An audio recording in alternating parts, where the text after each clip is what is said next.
بسم الله الرحمن الرحيم.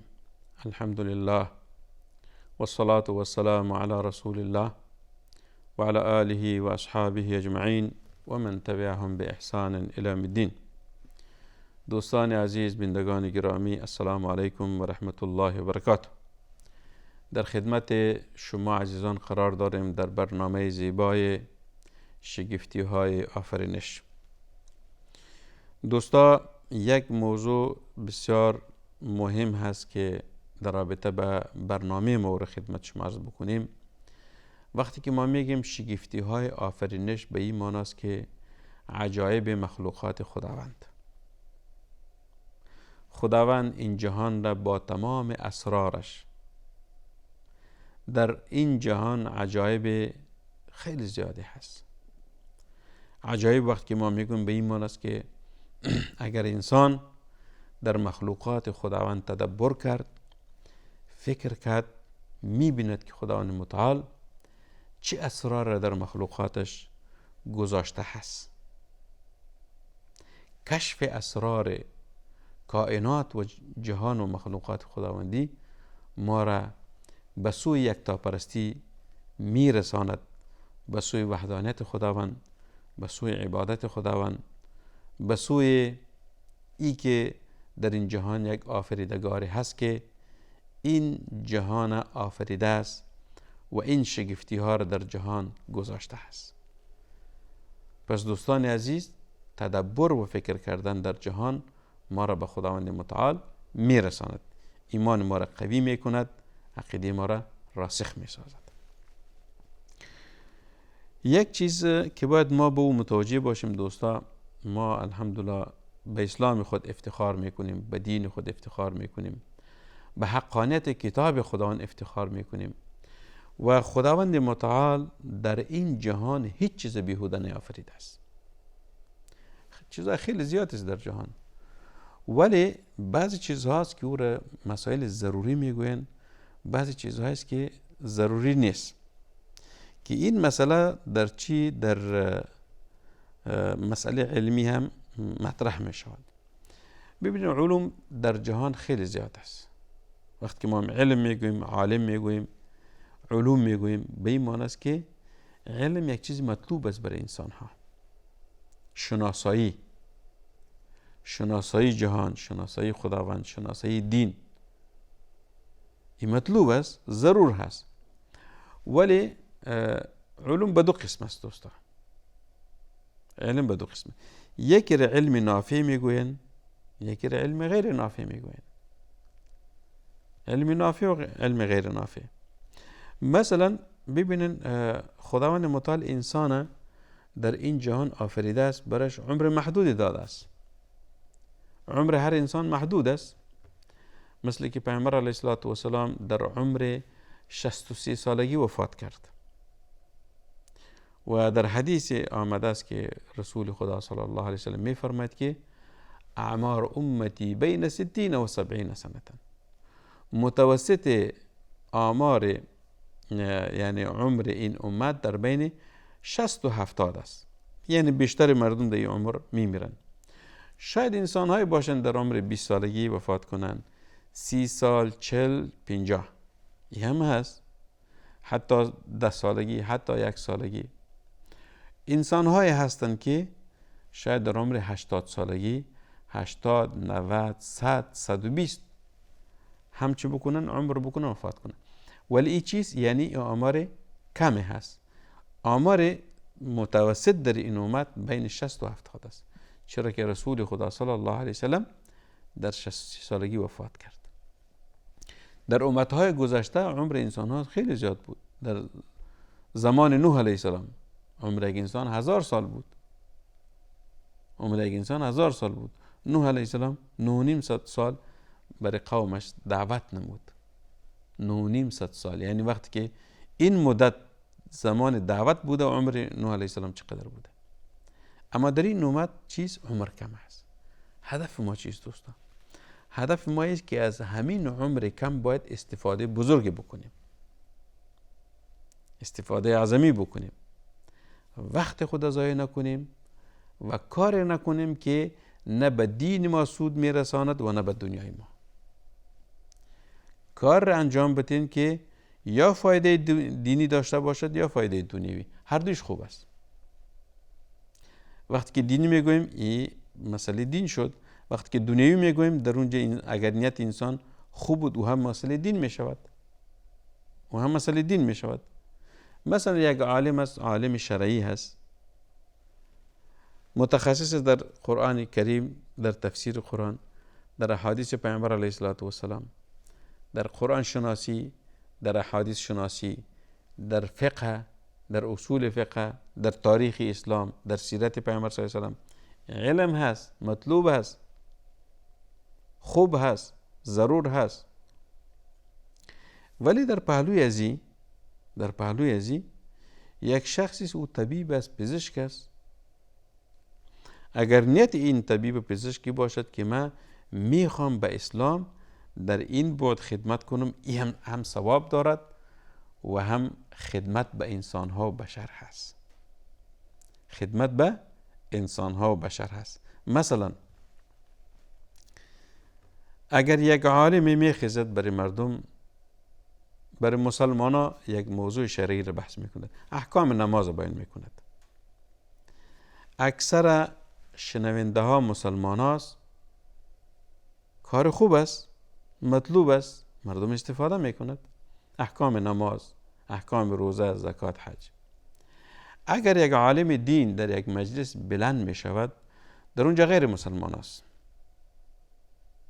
مسیحی است مثلا یا دیگر ادیان است، بوذی هاست، هندو هاست، مسلمان نیستن. اگر برای غیر مسلمان تو احکام نماز شرح میدی یا احکام زکات یا احکام حج، این یک کار خلاف عقل و منطق است، چرا که اونها اصلا به دینت معتقد نیست و تو در رابطه به فروعات دین صحبت میکنی، مناسب نیست. برای غیر مسلمانات در مسائل کلیات باید صحبت شود، در حقانیت دین اسلام، در حقانیت رسالت پیامبر صلی الله علیه وسلم، در وحدانیت خداوند متعال. این باید به غیر مسلمانان شرح شود، چرا که این مسئله چیست؟ مسئله دین مختص به یعنی احکام یا فروعات دین به مسلمانان می شود و عموم یا اصول دین به عموم انسان ها می شود. علم دیگر است که او را مثلا علم معاصر میگوین، علم طب است، علم انجینری هست، علم کشاورزی یا زراعت هست که به عموم انسان ها تعلق میگیرد. اگر یک عالم مسلمان پزشک و طبیب هست، دکتر هست، او یک درس دارد یا محاضره دارد برای انسان ها در رابطه به علم پزشکی، علم طبابت، یک بیماری را شرح میکند و علاج و بیماری را بر مردم میگوید. مثلا یک بیماری ملاریا هست که توسط پشه ها چی میشود؟ یک انسان به اون مصاب میشود. یعنی پشه سبب چیز؟ بیماری ملاریا هست. اگر یک پزشک این موضوع را بحث میکند و بیننده ها مسلمان هستند یا غیر مسلمان، اشکال نداره، چرا که مسئله دین نیست، موضوع علمی هست. موضوع علمی است که هر انسان به اون نیاز دارد، مسلمان هم به اون نیاز دارد و غیر مسلمان هم به اون نیاز دارد. پس مختص به مسئله دین نشد، مختص به مسئله علم شد. موضوع علم هست و موضوع علم عموم انسان ها به اون نیاز دارند. یا مثلا در بخش هندسه و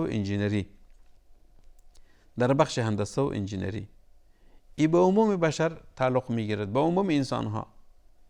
اگر یک انجینیر، یک مهندس، یک درس محاضره در بخش انجینری داشته باشد و حاضرین مجلس مسلمانان یا غیر مسلمانان باشد، هیچ اشکال ندارد، چرا که بحث علمی شد. پس هدف ما چیز دوستا؟ که علم دو بعد دارد، یک علم نافع، یک علم غیر نافع. ما انسان ها و ما مسلمان ها به این مکلف هستیم که به خاطر کسب علم نافع باید بکوشیم، علم نافع باید بکوشیم. به خاطر ازی که علم نافع هم بعد دینی دارد و هم بعد دنیوی دارد. علوم شرعی همش علم نافع هست دوستا. علوم شرعی همش علم نافع است. اگر یک انسان متخصص می شود یا تخصص می گیرد در علوم قرآن، در تفسیر قرآن، در قرآن شناسی، در علم تجوید، در علم قرائات، خوب است، چرا که علم شرعی هست. در احادیث، در اصول احادیث، در فقه، در اصول فقه، در سیرت پیامبر صلی الله علیه وسلم، در تاریخ اسلام خوب است، شرعی هست، همش نافع است. اگر یک کسی در سیرت پیامبر صلی الله علیه وسلم متخصص باشد، این علم نافع است. باید کسی نگوید که نه خیر ما به سیرت نیاز ندارم. نه خیر، سیرت پیامبر علیه السلام جز دین ما هست، دین هست، این باید ما بیاموزیم. تاریخ اسلام جز دین ماست، باید ما بیاموزیم که در اسلام مسلمانان چه شاهکاری های داشتن، بر اسلام چه خدمات عرض کردن. این همش نافع هست. بعض علوم است که او علوم عصری هست یا علوم نافع نیست، یعنی نفعش نه نفع دینی دارد و نه نفع دنیوی دارد. علم هست ولی کدام فایده به او چی است؟ به او مرتب نمی شود. یا ضیاع وقت است یا فایدهش برای انسان ها نمی رسد، یا حتی علومی است که خلاف علوم شرعی است، او هم از جمله علم نافع نمی شود. مثلا علم موسیقی یا هنرمندی یا هنرمندا، این برای انسان ها چی فایده می رساند؟ آیا یک کسی که یک خواننده هست، یک هنرمند است، موسیقی می نوازد، یک خواننده هست، بیت می خواند، آیا به می موسیقی کدام فایده دینی یا دنیوی مرتب می شد؟ نخیر، هم خلاف شرع است و هم ضیاع وقت است. ضیاع وقت است. اگر یک کسی در یک بخش علم طبابت، علم انجینری، علم کشاورزی و زراعت چی میکند؟ اختراع میکند، کوشش میکند، فایده دنیوی دارد، اما هیچ فایده دارد؟ هیچ فایده ندارد. و یک نقطه دیگر هم ذکر میکنم دوستا که اکثر در کشورهای اسلامی مروج هست، خصوصا در مدارس دینی، او را علم منطق میگوین، علم منطق یا علم الکلام. اکثر در مدارس دینی یک مضمون است به نام علم منطق یا علم کلام. این هم علم هست ولی آنقدر ضرور نیست که یک طالب علم به خاطر کسب این علم 5 سال، 10 سال، 15 سال وقت خود ضایع میکنه. نه خیر، این علم منطق یک وسیله هست، مثل علم صرف، علم نحو، علم بلاغت. این علوم است که این علوم وسائل میگوین، یعنی اصل نیست، وسائل است. مثلا نحو، صرف علم هست، علم النحو، علم الصرف، علما در رابطه کتاب های نوشته کردن، آموختنش خوب از ضرور هست، ولی علم نحو اصل نیست که ما این علم بیاموزیم مثلا تمام شد. نه خیر، علم نحو، علم صرف به خاطر آموختن زبان عربی هست، یعنی قواعد عربی را برای ما چی میکند؟ بیان میکند که ما اگر خواسته باشیم زبان عربی را بشناسیم باید این دو علوم ما پی بگیریم و او را بیاموزیم به خاطر شناسایی زبان عربی. علم نحو، علم صرف یا علم بلاغت این چیز، یا مثلا ادبیات زبان عربی. ادبیات زبان عربی چیز به می علوم تعلق میگیرد. خوب است که آدم بیاموزد، اما بعضی چیزها هست که اصلا ضیاع وقت است، یعنی انسان باید نه آنقدر به او توجه کند که تمام عمرش به او ضایع شود و کدام فایده به او مرتب نباشد. پس دوستان عزیز، مسائل علم نافع مطلوب هست. یکی از علوم نافع دوستان عزیز مسائل جهانشناسی هست. همین بحثی که ما خدمت شما عرض میکنیم. بحث چی؟ بحث جهانشناسی، که ما چی نوع جهان مشناسیم توسط چی؟ توسط از علم. جهان خداوند متعال آفریده است.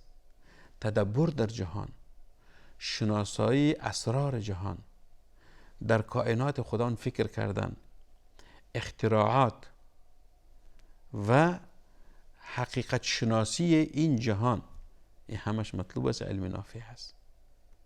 اگر یک عالم مثلا در بخش دریاها، در بخش آب، یا مثلا در جهان دریایی فکر میکند، می اندیشد و یک تخصص میگیرد، چیز خوب است، مطلوب است. یک شخصی در رابطه حتی با حیوانات و پرنده ها میکوشد که دو رابطه یک چیز بیاموزد، این پرنده چه خصوصیاتی دارد، چه نوع زندگی میکند. حتی یک چیز دیگر را خدمت شما عرض بکنم، امی زنبور عسل یا مگس عسل که ما میگیم، یک چیز، یک حشره بسیار کوچکی هست، اما در ماورای این حشره چه اسرار نهفته هست، چه شگفتی هایی هست، این ضرور هست. تنها این حشره نیست که می پرد بر خود یک خانه درست می کند به شکل مخروطی، خانه های دارن و در اونجا عسل می ریزن، در اونجا چوچه خود پرورش می دهن، چوچه های خود پرورش می دهن. پس این چی است؟ یعنی این تنها زنبور عسل نیست که ما بگوییم این زنبور است و برای ما عسل می دهد و به این شکل می پرد و مسئله تمام شد. نخیر. اگر در مورد زنبور عسل هم انسان تخصص میگیرد، دو مثلا در سیستم زندگیشان، در نظام که عسل تولید میکند، چه قسم خانه درست میکند، دیگه رابطه یعنی تخصص بگیرد، کار خوب است، علم هست. چرا؟ به خاطر از که در قرآن عظیمشان ما یک سوره داریم به نام سوره النحل. یعنی نحل چرا میگوین؟ امی زنبور عسل میگوین. یک سوره دیگه داریم به نام سوره النمل، مرچه. نمل مرچه رو میگوین. یک انسان در مورد مرچه ها تخصص میگیرد، معلومات پیدا میکند، کار خوب است، علم نافع است. چرا؟ هم بعد دینی دارد و هم بعد عصری دارد. در همین بعد انسان ها چی میکنن؟ اختراع میکنن، پیشرفت میکنن، ترقی میکنن. پس دوستان عزیز، ما به مکلف هستیم که علم نافع را کسب بکنیم و هر آن علمی که نافع نیست، نه فایده دینی دارد و نه فایده دنیوی دارد، از او باید جلوگیری بکنیم، پرهیز بکنیم، وقت خود ضایع نکنیم. و صلی الله و سلم و بارک علی سیدنا و نبینا محمد صلی الله